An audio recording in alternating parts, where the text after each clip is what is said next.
dans une crise économique et sociale. Le Nigeria était déjà frappé par une inflation à plus de 30% et une flambée des prix alimentaires. La population doit maintenant faire aussi avec l'augmentation des prix du carburant. On écoute le récit de Laure de Matos avec Lionel Bellon. Une station-service fermée et des clients qui patientent dans leur véhicule, pour certains depuis lundi. Une scène devenue banale à Lagos, mais aussi à Abuja ou Kano.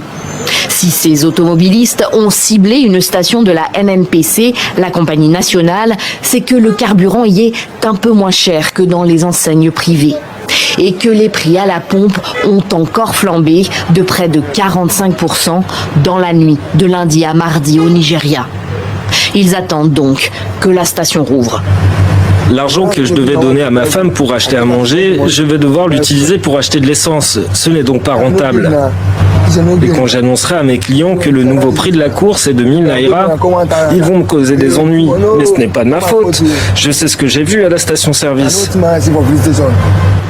Comment dégager des bénéfices pour ce conducteur de Danfo, les célèbres minibus jaunes de Lagos, avec un prix à la pompe qui est passé d'environ 610 naira à 855 naira le litre, voire 1200 naira dans les stations privées.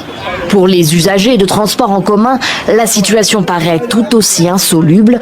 À quoi bon se rendre au travail dans ces conditions ? La situation est tellement mauvaise. J'en ai marre, parce que la moitié de mon salaire mensuel passe dans mes frais de transport. Je n'arrive pas à joindre les deux bouts à cause de ça. J'attends depuis 2 heures. Je vais au travail, mais il n'y a pas de taxi disponible car il n'y a pas d'essence. Et là, je suis en retard.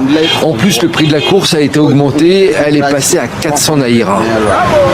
400 naira contre 200 lundi, donc. Les Nigérians sont comme sonnés par la décision de la NNPC. D'autant qu'ils subissent déjà une inflation à plus de 30%, une flambée des prix de l'alimentation en particulier et la dévaluation de leur monnaie nationale, le naira. Le pays est plongé dans l'une des pires crises économiques depuis des décennies. Le président Tinubu est en Chine cette semaine. L'un de ses conseillers a justifié le feu vert donné par l'État à la NNPC pour augmenter ses prix par la nécessité pour l'entreprise de rembourser sa dette qui atteindrait, selon des médias locaux, les 6 milliards de dollars.